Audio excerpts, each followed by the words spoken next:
everyone, and this is the second Insight Chat, so thank you very much for coming. I think a few of you came to the first one, so the same thing will apply in that we'll have some questions up front first, then we'll save some the audience questions and things for the end. But lovely to have Artiom here with us today from Nano Interactive. So to kick it off, if you can tell us a little bit about your role at Nano Interactive and how that, I suppose, contributes to the success of the company, I guess. Sure thing, and pleasure to be here. Hi, everyone. So a bit of background. So I think best place to start is to answer what is Nano, right? So Nano Interactive is a programmatic live targeting platform that connects brands, clients with users that are most receptive to brand advertising. It's entirely cookieless and ID-free. Now, what does that actually mean, right? So, you know when you browse any content, be it the Times, and you see those banner ads? Well, that's what we're really good at doing, and we are the technology that provides and intercepts key intents at the right moment, at the right time. Now, that means we sit on a vast amount of data. Actually, that's over 1.5 billion live intents on a daily basis that you can imagine get stored, assimilated, and we store that and analyze that over time. So what put simply that allows us to do is to look at all new content being published and really understand the, let's call it, the human consciousness and the dissemination of information live in the moment and how it evolves. So maybe a working example describes that best. And let's bring it all the way back to Oscars of last year. I think we all remember it for, Will Smith, and the slap. Now, I think we've hopefully all worked with social listening, so you pretty much know what you would have seen within tools like Brandwatch, right? It happens, everyone's reacting, you can analyze sentiment. Now, what can Nano do with that data set? Well, given that we see content as it is being produced, what Ade and I saw when that happened is immediately, firstly, within content, what can we do? We can actually look at the keywords, albeit the entities, so given person, that's someone like Will Smith, an actual presence of that information within an article.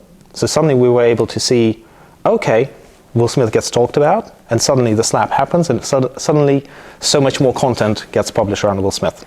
So that's one lens, and it's quite interesting, right? We can see who gets talked about, when, where, and that's quite an interesting data set by its own. But our understanding of each content, each article, is that much richer. So, of course, we do sentiment analysis akin to things you see in Brandwatch.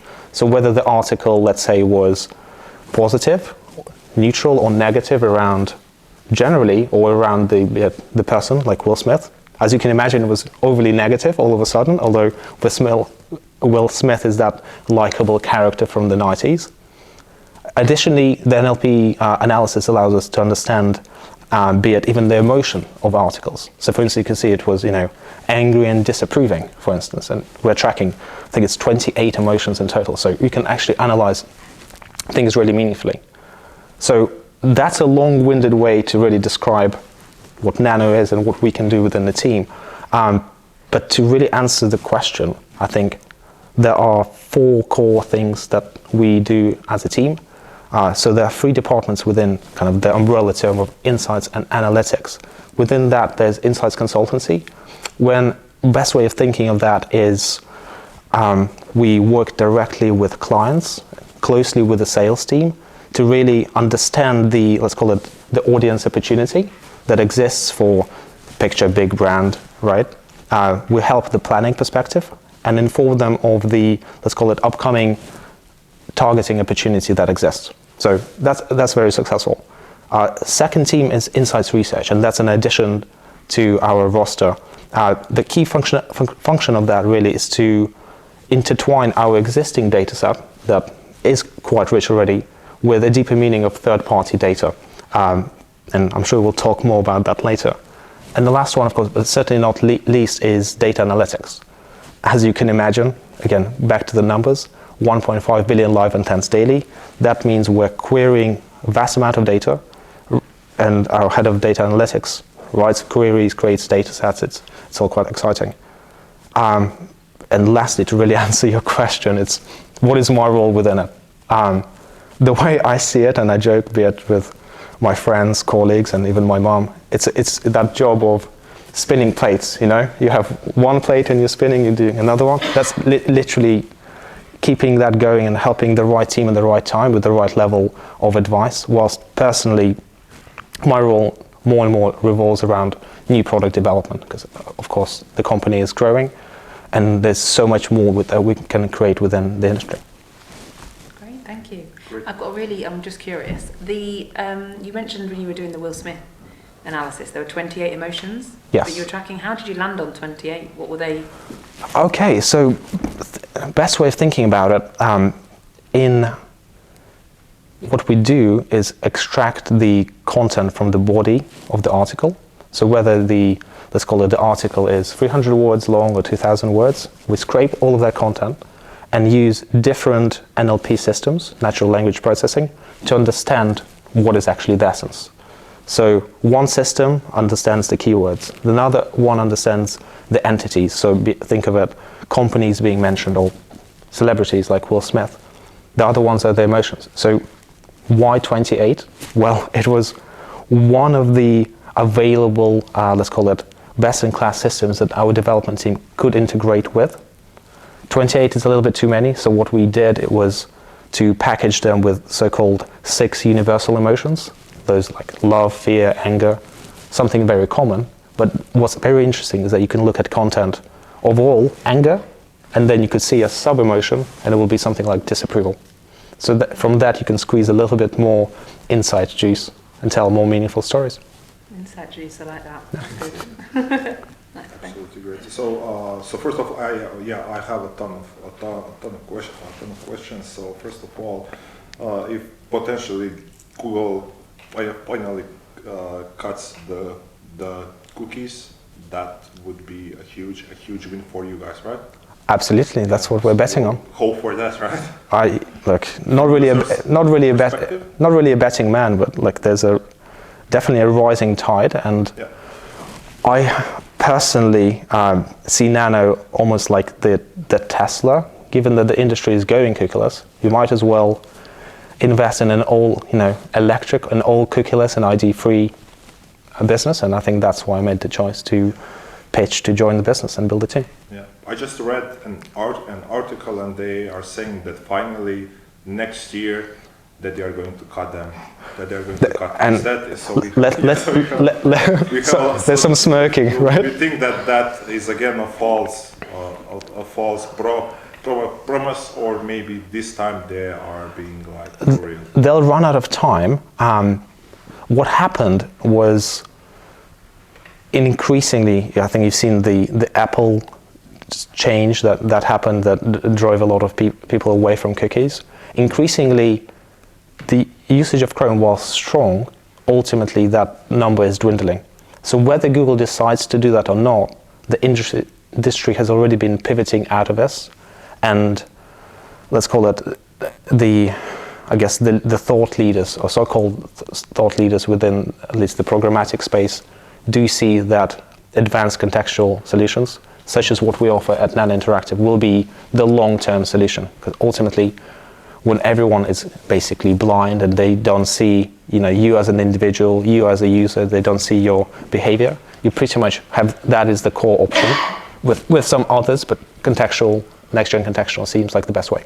Yeah, okay, that's great. And I certainly agree that users are finally that they are seeing the value of their data that they are giving for free, and I see an upcoming trend that people are not going to give that anymore for free.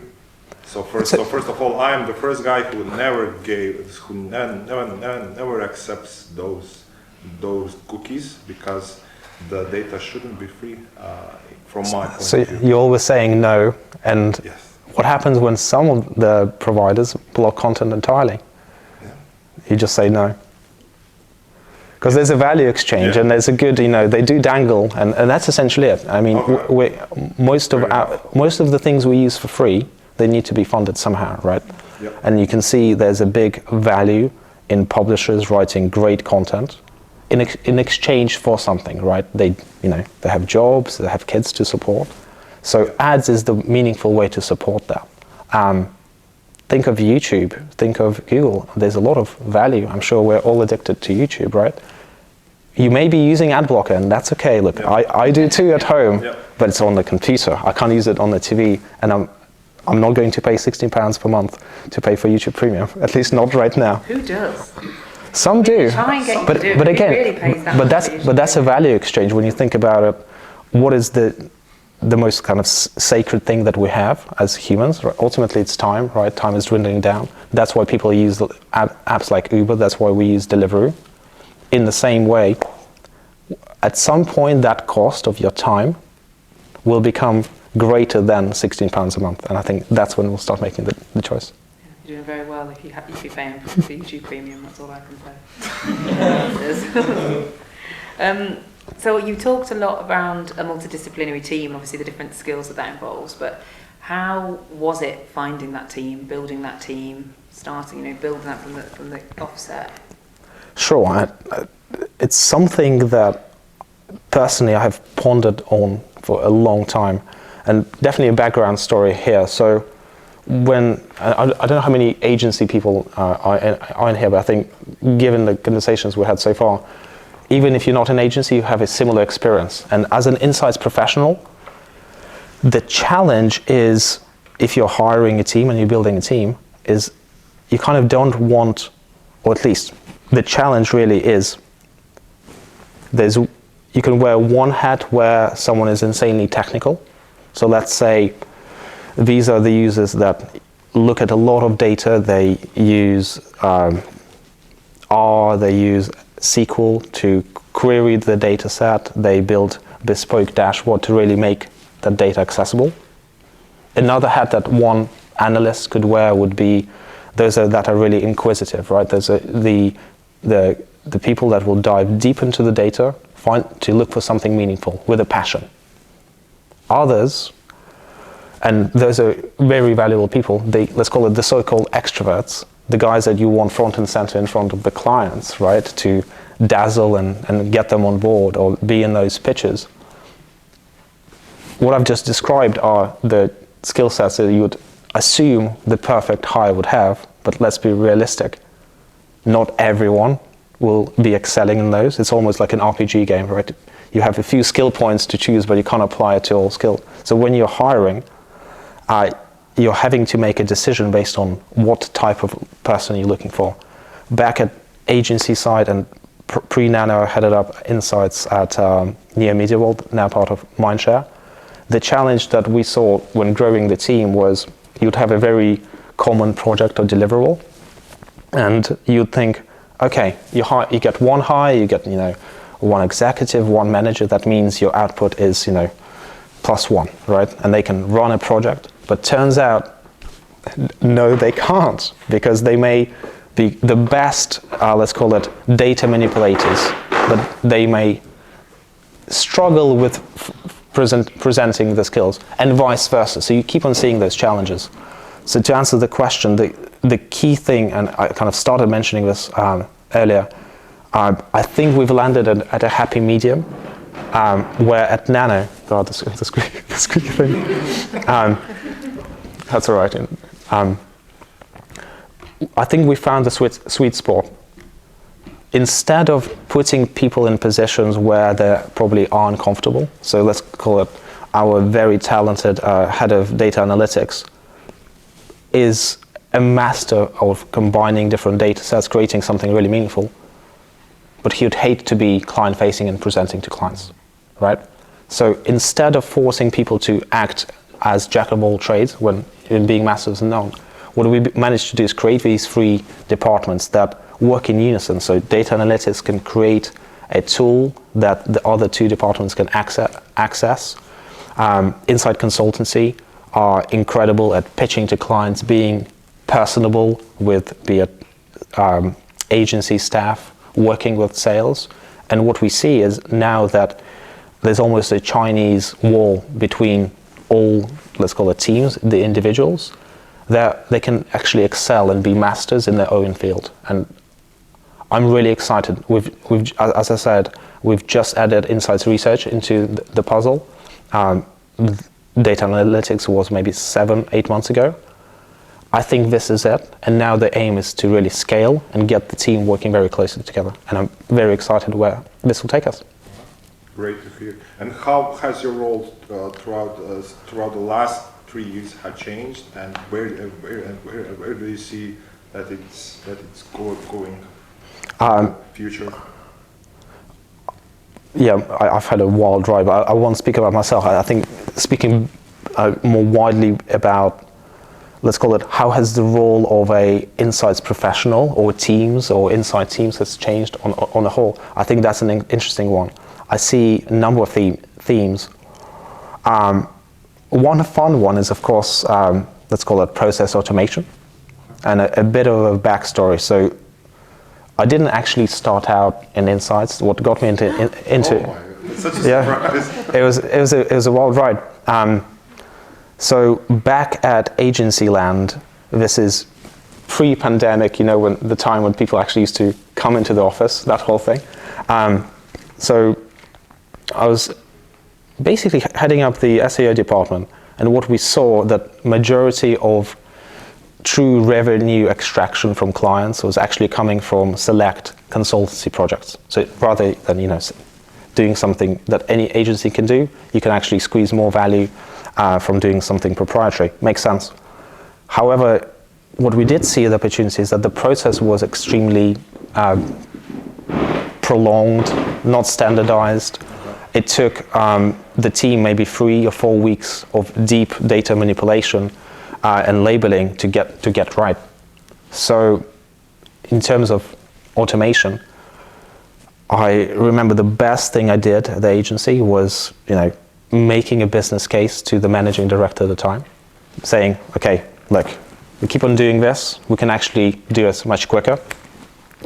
She said yes, gave me 15K to hire a very talented NLP Python programmer. We automated the process, so cut down the time to create that key piece of the product from 3 to 4 weeks to a week. You can imagine the time saving, and the time really costs money because you're selling time when you're at the agency.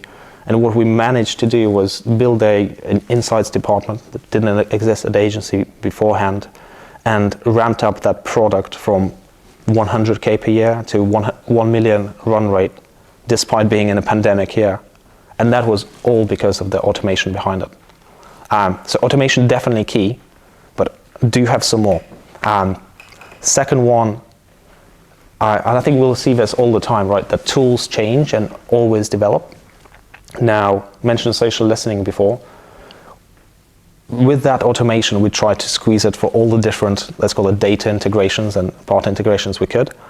So one of which was, could we actually scrape all of the reviews on, be it Trustpilot, around a certain brand, and really understand, let's call it, how the consumer experience has been evolving, right? Can we understand some n-grams that say, this is positive, neutral? And it turned out that not many tools existed, at least when we were doing this. So I remember starting to just, look at the field, what exists, speaking to new providers. There were some small startups at a time that we were almost going to say yes to. And then I call up Brandwatch saying, we're interested in this. And like, we're piloting this as well. How about you go with us and actually pay only like a £600 premium? Well, that makes sense. And I think we were one of the first agencies to actually do that and delivered a great project for Sage at the time. Now, what was really the meaning of that? So new sources of data will come. I think the value that we can bring as insights individual is to connect as many sources possible to bring true value and true understanding to clients ultimately. So that was insanely valuable. But the last one that I think also how the role is changing, and we'll definitely see this on increasing rate. I think we've all played, hopefully, with ChatGPT, all right? There's a whole advent of generative AI and the, let's call it, the search AI wars that are beginning between Bing, who I'm not sure whether you saw those great conference on Wednesday last week, where they basically announced not only their partnership with Bing, but how they will integrate the chatbot experience within the search engine experience as a whole. Fascinating, right? So things are going to change dramatically. On the other side, Google had, I think, the conference the same day or the day after, where they only slightly spoke about their own version of it with it didn't went well for them. With Bard, yeah, and it didn't go well. So what happened in some preliminary, so before the conference started, they did some examples of, let's call it, what the Google's version Bard of ChatGPT could provide answers to, and they did a question about the James Webb Telescope and what it has found, and it turned out one of the sources, one of the, call it, findings was actually inaccurate. And what happened? Google, an over, was it $1 trillion company, lost $100 million in valuation because of that error in the AI. So, yeah, a lot of things are going to change, and that's going to, I think, impact insights on the whole hugely. Think of process. I know I'm grateful that the team started using ChatGPT either for, let's call it, ideation, or this Alia who's in the room is already writing macros from Excel just by doing that, right? So there's so many new efficiencies to be found by just using new tools, new technology, and I think it's a role of us as insights professionals to always see what's actually available. Because let's be honest, it's not the strongest, not the fastest, right? It's the most adaptable to change that will survive, to quote Darwin. So I think we have to be very adaptable and nimble, and that's what will give us the edge as professionals, but also will enable us to give more meaningful insights. Definitely. And when you talk about data, like you say, there's always going to be newness, there's always going to be changes, but it's not always that. It's not like one portion of insights or data goes out and then you get a whole new wave. Things are always constantly changing. So I suppose when a new thing comes out, how do you adapt that so that it embeds with the old or the existing? I guess, how do you integrate those different data sources? Well, I think it's just fun, more than anything. Oh, you geek. I definitely am a nerd, and I don't hide it. No, be a proud geek. There's something special, and each time something new comes out, there's almost like an arms race to how quickly you can extract, let's call it, the biggest value potential from it. I think, Marion, we were speaking about ChatGPT. Naturally, the question, if you have this new tool that can save you hours of your work, you think, okay, how can I use this in my day-to-day for maximal potential?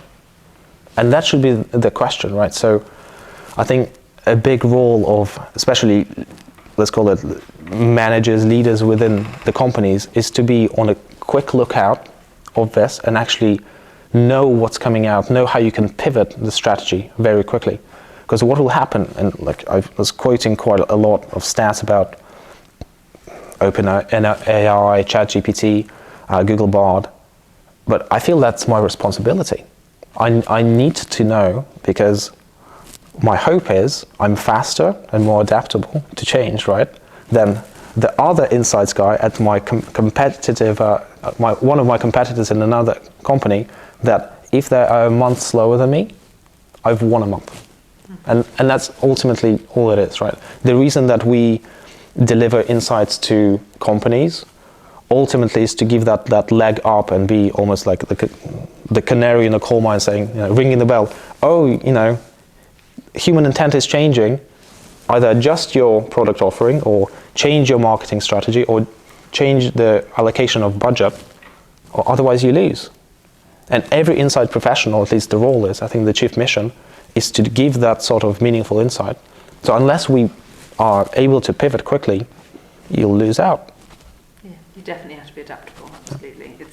And as more things come in, the faster you have to be. It's not a month is actually a month is a year, basically. A month is a very long time, so definitely. Absolutely, yeah. And the generative AI, I use it on daily basis. It really saves me. I think on daily, maybe 1 hour or two. I use it or for ideation, copywriting, and things like that, just to have someone on the side to give me some things, you know. So it's really been useful for us, and we have a lot of interesting application inside of our product as well. So I think as we spoke, I think the generative AI will impact a lot the speed. And that's the most important part. If you accelerate the speed, then you have more time to extract the great insights, and you have more time for some more impactful things. And having said that, you also, I'm really fascinating how you love all the data integrations, because I love the same. I think that the biggest value is when you integrate a lot of data sets. And I hate when people just rely on one source, and when they glorify only one source, because one source you are like partially blind, and you just see one part. So what would be the biggest benefit for you guys when you add those third-party data sets and sources and things like that? Absolutely. I think you hit the nail on the head when you say you are partially blind. Yeah. And you will, I'm sure we all have at some point, we have provided an analysis and you thought, did you think of that? Yeah. What are we doing to change? I think that's the biggest one. So we brought in an insights research lead to tackle this problem exactly. So firstly, thinking of, I think I spoke about the Nano data set. You roughly understand what we can do. You had the Will Smith example.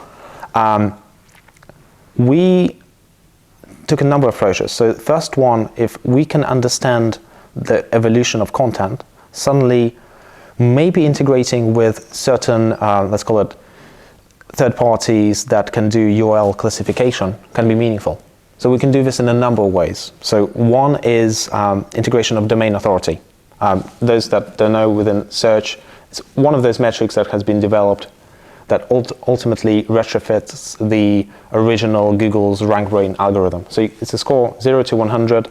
You can imagine that a very authoritative site will be something like a 99 Wikipedia. Maybe somewhere in the middle you'll have a generative good newspaper, not a great newspaper. Maybe somewhere very low you'll have a spammy site or a very new site that was founded. So that becomes meaningful, because suddenly we can think back to Will Smith, analyze the content evolution and actually say, it was the really authoritative news sites that were actually not that angry about Will Smith. They were just disappointed. Whilst the lower, let's call it maybe smaller sites, the smaller blogs, were very angry, and their childhood hero has failed them. So that's one, right? But there's a number, and this gets really interesting. So the second one that we've integrated and started playing with is URL classification. So whilst we classify the content itself based on our NLP extraction, so be it categories, think of arts, entertainment, sports, we can do that from the content. There are other third-party partners who can actually classify, is it a news website? Is it a forum? Is it a blog? Also meaningful. So think back to Will Smith. Maybe it's the forums that are really angry, whilst it's the news sites that are somewhat disappointed, That's interesting, and there's different lenses you can compare. But I think the best URL segmentation piece that I found and started playing with, because let's be honest, we're all living in this post-truth world, right? So our analysis of sources is that much more meaningful. So one thing that exists in the US, and I'd be keen to see whether there's one in the UK, is an all-bias rating of websites based on their political stance. So this gets really fun, right? So imagine this: you have a system that all bias sites that website that has looked at the top US press and let's call it establishments, content producers, and have asked their users to rate whether that, let's call it, website is very Republican leaning on the right, somewhere center, very neutral, or left leaning. Now that gets interesting, right? Because you can analyze, again, let's continue using Will Smith and not get too political. It's a great case to be. but you can straight away see, oh, maybe it were the Republican sites like Fox News that looked at the Will Smith slap and were just vitriolic, right? Whilst maybe the more Democrat-leaning were somewhat like, oh, I still like him for the Fresh Prince of Bel-Air. So that's an interesting stance. So that's one thing that we're integrating through APIs already. One thing that doesn't produce for us, naturally, I think understanding the data set, what we can do very well is assess trends. But one key thing for an insights specialist is to also answer the why. And the why is a tough one to do right.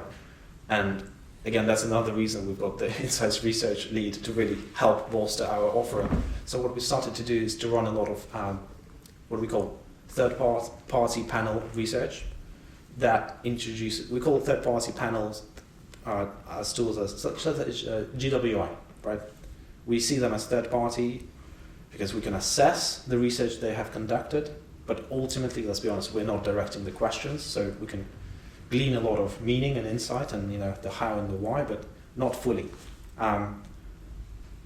The interesting addition, and I think the benefit of attending the first Insights chat last time, not the plug incoming, but we've also started working with Picator for the actual meaningful, what we call first-party panel research.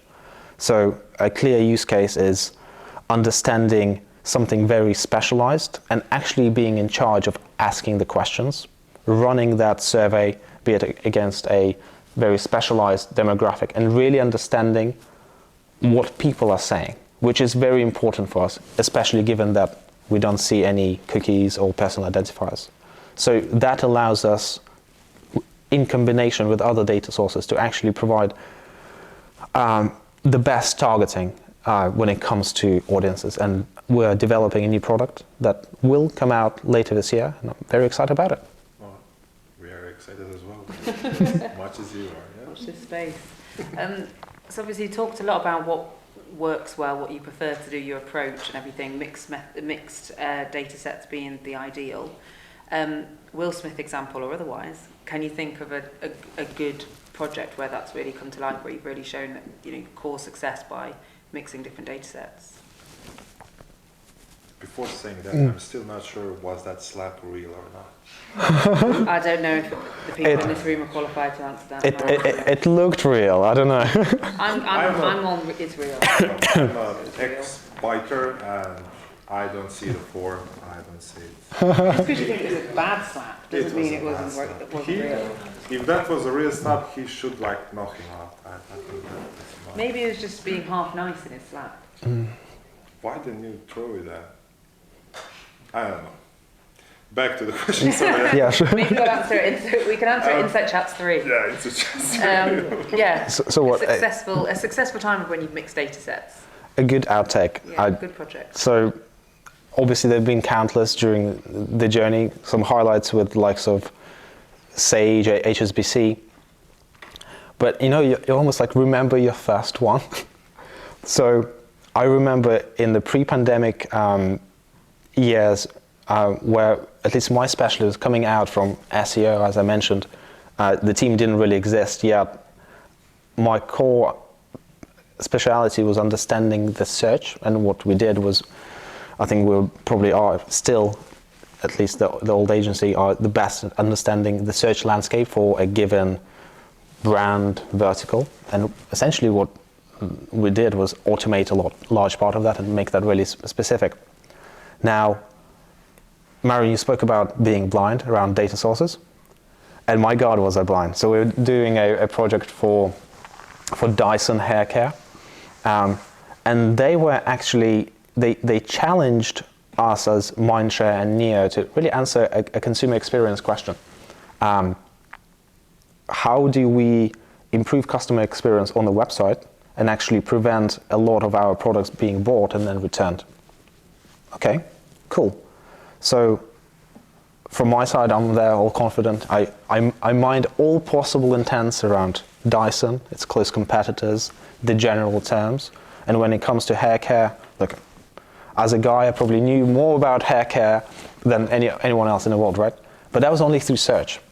And what I quickly realized when it comes to solving the customer experience problems was yes, we could see patterns in behaviors and shopping patterns. You couldn't see the problems that users, people were having with the hair care products. Couldn't glean that much from the data set. And we were partnering on this project with Mindshare, and my good friend and mentor, Sylvia, really showed me how to use BrandWatch. So she was running the BrandWatch study, and instantly you could see what you could glean from tweet analysis, from some of the review analysis. I learned that there are different hair types, there are different styling techniques that a guy would just never know, right? And suddenly, whilst other, let's call it, research that we did for Dyson benefits strongly from search, it was that specific hair care challenge that actually really benefited probably more disproportionately from social. And hence, as I said before, I almost got a better vision of it, right? A better understanding of the challenge, and that allowed us to provide more meaningful challenges that users were experiencing on the sites and actually guide Dyson to success. Yeah. That's great. One last one before we turn to the Q&A. Maybe this one is quite interesting. So can you share any tips for insights professionals, and maybe especially for someone on the agency side? Absolutely. And so here's a fun one, and I won't ask you to raise hands, but do kind of look at yourself in the mirror and ask yourself, what are you going to say? Kind of. When's the last time you read a book about what you do? Now, I think it might be unknown, but the insights industry is actually a science, right? Most of the things that we do day to day, be it storytelling, that's a science by itself. There are multiple books on how to do it right. My favorite one is actual data visualization, which is a science by itself, right? There's multiple books on, what chart to use. It's, don't use pie charts, looking at specific people, but use bar charts. The use of color, and when you think about it, it seems nonsensical, but I think each one of us can say, like, red is always more colorful. Why? Well, it's because of how your retina is actually, how it works. And many of these things are scientific. They have been proven. They are taught in, actually often in human-computer interaction when it comes to UX and design. But the challenge that I think, especially the agency folk have, and myself included, I stumbled upon this and saw the way, is that you get taught by chance. Some manager of yours may give you, say, oh, this can look better, and you're just winging it half the time, right? Like, oh, this looks better, and doing small iterative changes. Well, guys, there's a fast track. You can buy a few books, you can read them back to back a couple of times, and you will actually know the science, and that is something that at least helped me massively. I now buy books and recommend books for each new joiner of the team, and they know who they are. Because that is a shortcut to success. And I think if you are to take something away from today, I can recommend some books after the chat. If you do that and take that step, you'll be able to cut through your peers and your competition like a hot knife through butter. The takeaway is read more. No, the takeaway, don't use pie charts, use bar charts. So, true. I love a pie chart. Yeah. I think it's because I love memes, and there's always a pie chart in a meme, isn't there? you know what's the funny thing? Our product team will be extremely happy because he said that, because we don't use pie charts in our dashboard, we only use bar charts. So they are going to be pretty happy when they hear this. Okay, so thank you so much. Now we turn to any questions if you have. So so who is going to break dice? Christian, yes. Hi. Go ahead. Thanks very much. I've got a couple of questions. Okay. I've been in Insight professional probably since 1998, which tells you how old I am. The thing that I think most important is asking the right question. I don't know. I mean, marketing has changed so much over, actually imagine, the last nearly 25 years of works in it, and systems have come and gone, the ways of doing things have come and gone. But the thing which has kept me, I suppose, at a point is being able to ask the right questions. I haven't heard, we have all these tools and I always look at it like when I was younger, the sky was the limit and now the limit's the sky, right? Because I can go into Azure and set a blob up and put some AI on it, and I can query multiple data sets without even blinking, whereas in the old days it was a real pain in the arse. But to get to the point I need to get to is asking the right question. Do you still see that as I think, the most important skill? Absolutely. It's the shortcut to success, knowing exactly what the user wants, right? And it's a meaningful way of either selling, and often you are selling from an insights perspective. So there's nothing better than a good brief. The challenge that you see is that sometimes the clients don't know what they want, and that's most often the time. They want everything. Everyone wants everything, don't they? That's Everything for a fiver. Yeah. So, and yesterday. Yeah. So of course, we see that at Nano, and the problem is a little bit easier, but often from an insights consultancy perspective, we don't have a direct, often, relationship with the client themselves. We do that through sales. So the best thing we can do is get the best brief possible that is very specific, so we can answer that question meaningfully. But I think to answer your question, really, it was more useful agency side, where we had that direct relationship with the client. And a big part of the process that we had, and it was a must before we started the project, and it was very clearly written by me in the scope, that once the scope was agreed, you could not change it. You could not add additional things, you could not ask for something. And we were purposely very expensive to make sure that the clients really took this point seriously. So what we did was, let's say we onboarded a new client. I won't use names, but imagine any FMCG client or something big, right? You get the client, they give you a vague answer. We want to solve this problem. I think I used the Dyson experience earlier about customer experience. We're trying to solve X. What we did was to really brainstorm, understand what potential things we could see from the data, but then actually held a session with the client saying, we actually need to create some guidelines of what we're going to look at.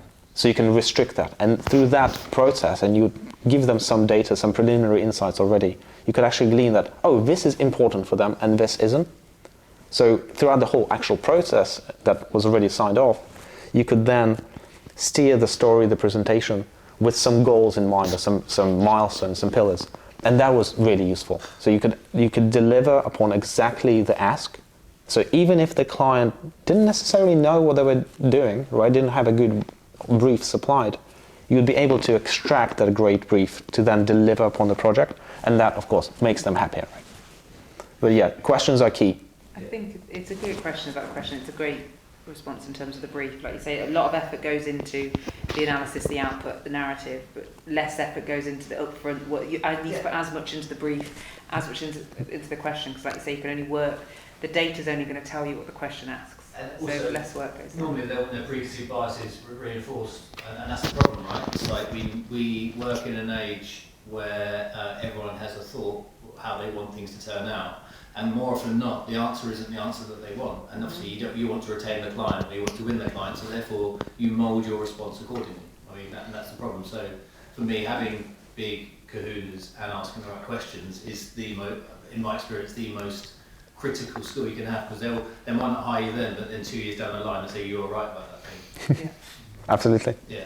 And if you ask the questions that if you don't ask the questions that are going to tell you the new things, then all you're working with is a set of data that you already know the answer to, or isn't actually right because the question's not right. So that's what they want. it's just self-affirming. It's not actually going to tell you anything that's helpful. They want research, but they want that it tells them what they want. Exactly. So they don't want your research, they want just to be right. Yeah, they just want their hypothesis to be proved true, even if it's not. It's not true.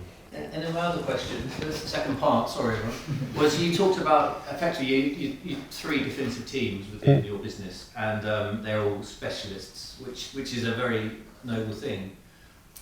When you were young in your career, like I used to be many years ago, I was a transactional worker, right? So I would do things on a spreadsheet, or I used to work with other chemists actually, they do things in the lab, and I'll do those things, and I wouldn't have a bigger visibility of the whole picture. As I become more experienced, you transition from being a transactional-based worker to a knowledge-based worker, which means that you sort of effectively hop, I'd imagine, between the three departments that you have. How would you manage that process if you do that process with your three specialist teams? Absolutely, and yeah, you hit the nail on the head, right? That's the challenge, and again, I'll speak of agency side. Fortunately, at Nano, our approach has been to hire the best professional to head up each individual teams. So we're, let's call it, in your words, they're the specialists that, hopefully want to switch. They already, are committed to the journey, and instead their focus is building the team and working with other teams based on their area of interest. But you asked the right question of what do you do with the new, be it agency side, grads or execs, just very, very fresh and young and smiley, joining Insights. What do you do? Well, it's a big part, and I think we spoke about this at the pub earlier. It's asking the right question and actually figuring out their, be it personality type or what they gravitate to. We did this in some interviews early stage at Nano as well, because at Nano we wanted the right type of specialist to eventually head up the right team. So when you're hiring, you almost have to factor that in. Now, yes, and I believe in hiring based on meritocracy, but as a hiring manager, you can also make that decision that you can have a team, let's say you have one team, but it over-indexes in Y. You may want to grow a talent that you don't have. So be it if you have let's call it a very introverted leaning and very data heavy team, you may want some guy who will cut through client presentations and hire a really personal person that may not be the greatest at, combining data sets and manipulating data, writing SQL queries. However, they will knock it out of the ballpark when presented with client presentations. So that would be my approach long term. Does that answer your question? Yeah, I said the problem I have is we always pigeonhole people as being, they're a nerd or they're really like jazz hands. I was a nerd and now I'm jazz hands. The only reason I went on that transitional journey is because along the path I sort of pushed, or I was dropped into situations which made me do things. Do you see what I mean? So I think, absolutely. I think sometimes when you specialise, so when you so focused around a thing, retention.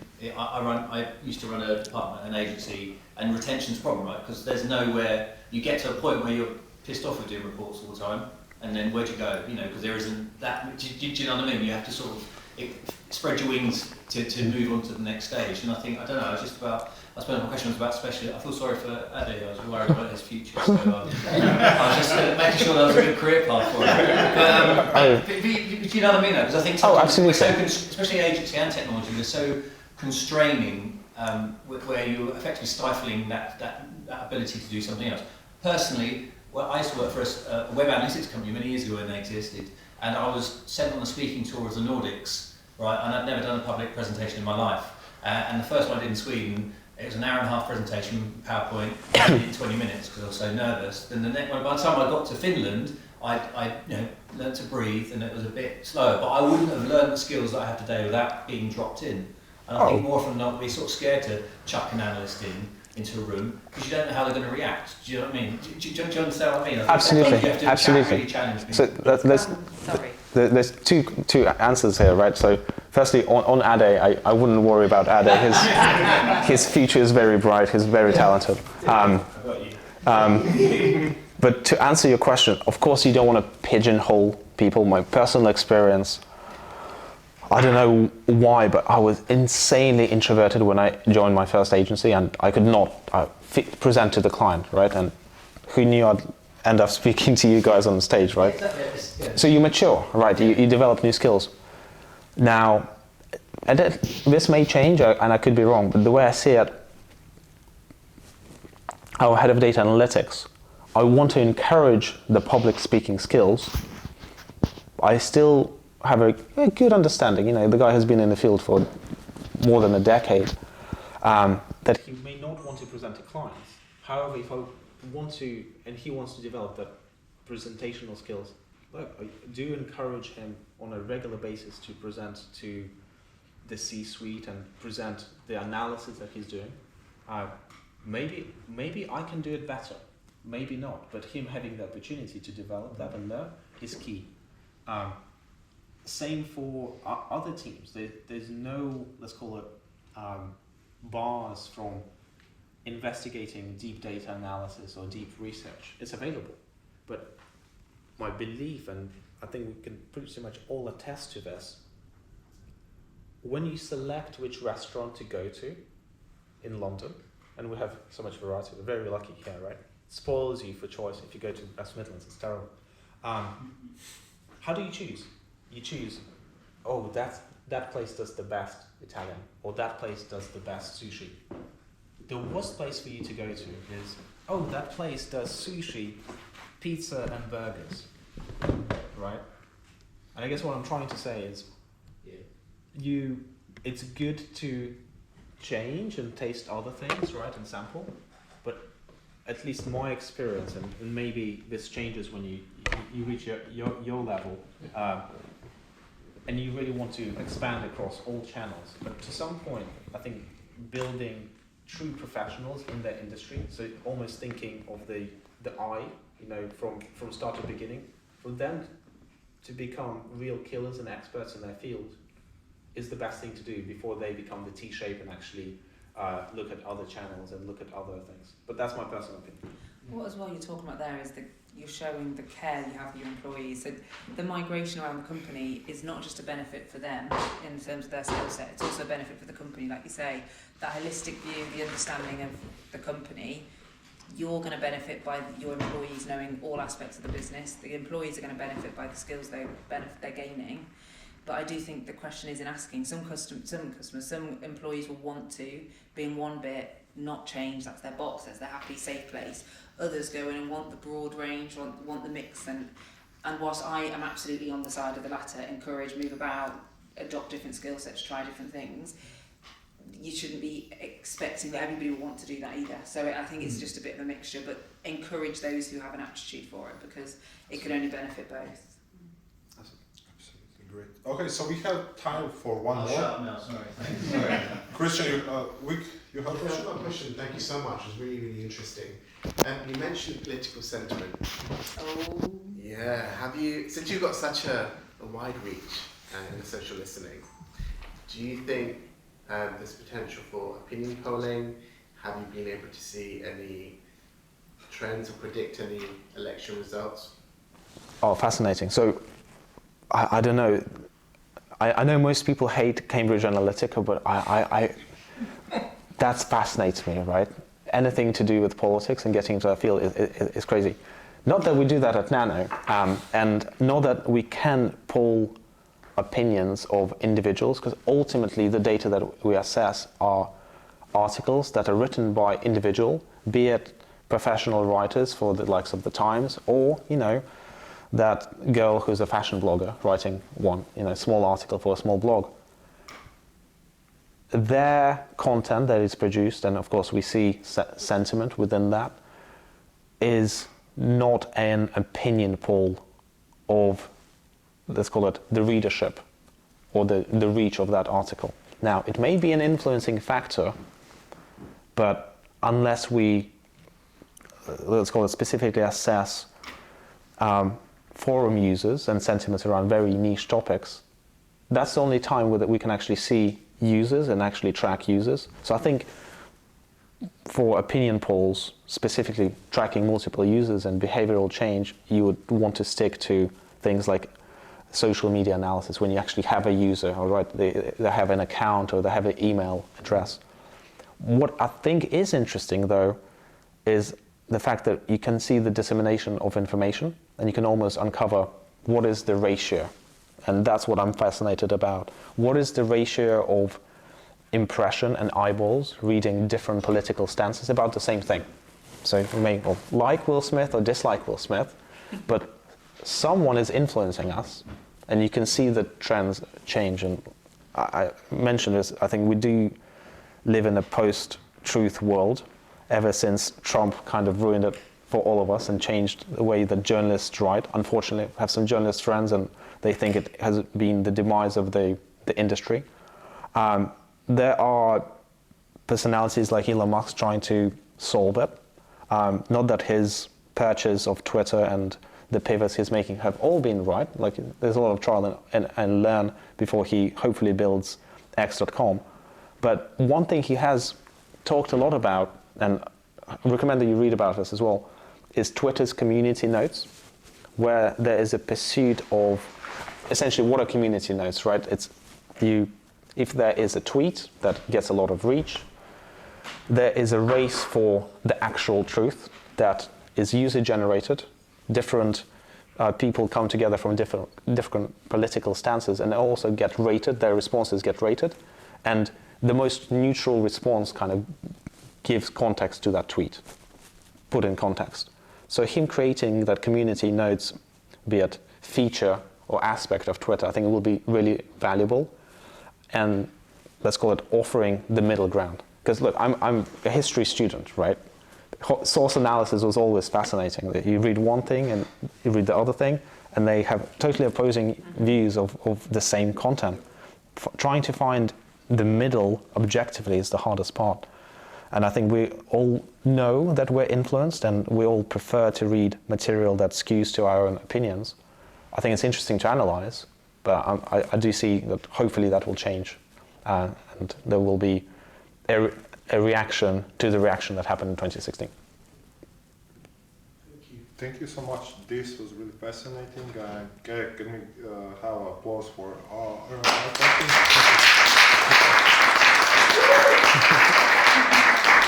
Thanks so much for you all to come here, and please stay around now for the last part where we are going to taste some more wines. So please stick around. Yeah, and it's great to also see you all here. Thank you. Thank you. That's good. That was great. Thanks so much. That's awesome. Yeah. Cheers. Good. Thank you. Let's just have a picture. Absolutely. Three of us.